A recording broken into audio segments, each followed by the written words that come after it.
Vítajte. Viete, hudba tá má na nás všetkých proste neuveriteľný vplyv. Dokáže nám v sekunde zlepšiť náladu, rozplakať nás, dodať nám energiu.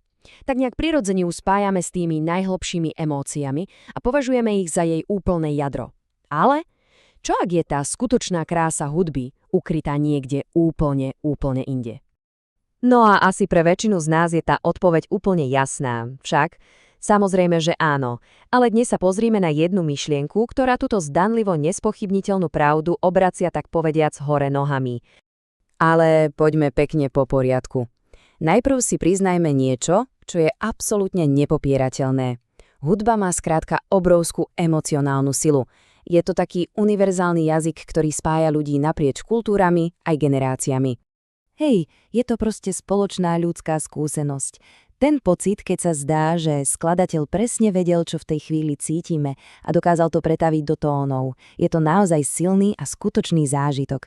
Ale čo ak tento pocit nie je tou pravou podstatou umenia, ale len jeho, povedzme, vedľajším produktom? A presne tu vstupuje na scénu hudobný kritik z 19.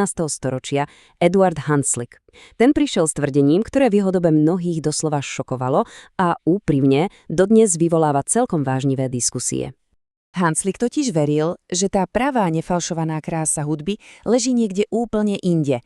A čo je ešte zaujímavejšie, tvrdil, že to naše zameranie na pocity je v skutočnosti prekážkou, ktorá nám bráni vnímať jej skutočnú hlbokú umeleckú hodnotu. Tento priamy citát ukazuje, aký nekompromisný bol Hanslick vo svojom postoji. Podľa neho hudba jednoducho nedokáže a ani nemá za cieľ reprezentovať nejaké konkrétne emócie, ako sú láska, strach alebo nádej. A teraz sa dostávame k tomu úplnému jadru celej jeho teórie. Hanslick totiž tvrdil, že existujú dva zásadne odlišné spôsoby, akými môžeme hudbu počúvať a vnímať. Tento záber ukazuje pôvodný text, kde Hanslick formuluje svoj kľúčový argument. Práve tu rozdeľuje počúvanie na dva typy. To estetické a teraz sa podržte to, čo on prekvapivo nazval patologickým. Poďme si to rozobrať. Takzvané patologické počúvanie je pasívne. Zvuk nás jednoducho pohltí, naše telo a nervy reagujú, sme zaplavení pocitmi. Na druhej strane estetické počúvanie je aktívny proces. Je to vedomé sledovanie hudby, premýšľanie o jej štruktúre, formách a vzťahoch medzi jednotlivými tónmi. Je to počúvanie, pri ktorom je zapojená myseľ. No dobre, ale teraz si asi všetci kladieme otázku, a čo tie veľmi reálne fyzické pocity, ktoré v nás hudba vyvoláva? Čo tie zimomriavky alebo zrýchlený tep? Hanslick tieto reakcie vôbec nepopieral. Jasné, že uznával, že hudba má na naše telo silný vplyv a dokáže vyvolať všetky tieto a ešte aj mnohé ďalšie fyzické vnemy. A presne toto je ten rozhodujúci bod. Pre Hanslicka sú tieto telesné reakcie len, povedzme, vedľajšie účinky, nie sú umeleckým cieľom. Sú to symptómy, dôsledok pôsobenia zvuku na naše nervy, ale nie vedomý akt vnímania krásy. Takže poďme ďalej a pozrime sa, ako sa to celé spája v tom kľúčovom momente jeho teórie. Ak obsahom hudby nie sú emócie, čo ním teda preboha je? Jeho odpoveďou je tento, na prvý pohľad možno zložitý, ale v skutočnosti fascinujúci koncept tónovo sa pohybujúce formy. Skúsme si hudbu predstaviť ako taký tanec zvukov v čase. Jej krása a obsah nespočívajú v emóciách, ale v tom, ako sa tie melódie prepletajú, ako sa menia harmónie, ako pulzuje rytmus. Je to vlastne krása čistej zvukovej architektúry. Znie to možno trochu abstraktne však, ale Hanslick na to mal niekoľko skvelých prirovnaní. Tým prvým je napríklad arabeska, ten zložitý ornamentálny vzor. A presne toto je tá pointa.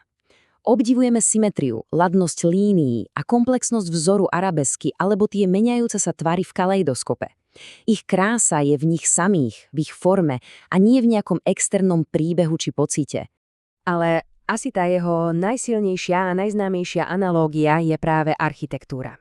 Krásu katedrály vnímame v jej proporciách, v rovnováhe, v odvážnej konštrukcii. Nepýtame sa predsa, aký pocit má tá budova vyjadrovať. Jej krása je štrukturálna. A presne tak je to podľa Hanslicka aj s hudbou. Dobre, tak si to zhrňme. Čo to teda znamená pre náš zážitok z počúvania hudby? Znamená to, že by sme mali nejako potláčať svoje pocity? Vôbec nie, práve naopak. Hanslík by určite nepovedal, že tie pocity sú zlé alebo nesprávne. Sú úplne platné a skutočné. Nie sú však obsahom toho umenia, ale našou reakciou na jeho dokonalú formu.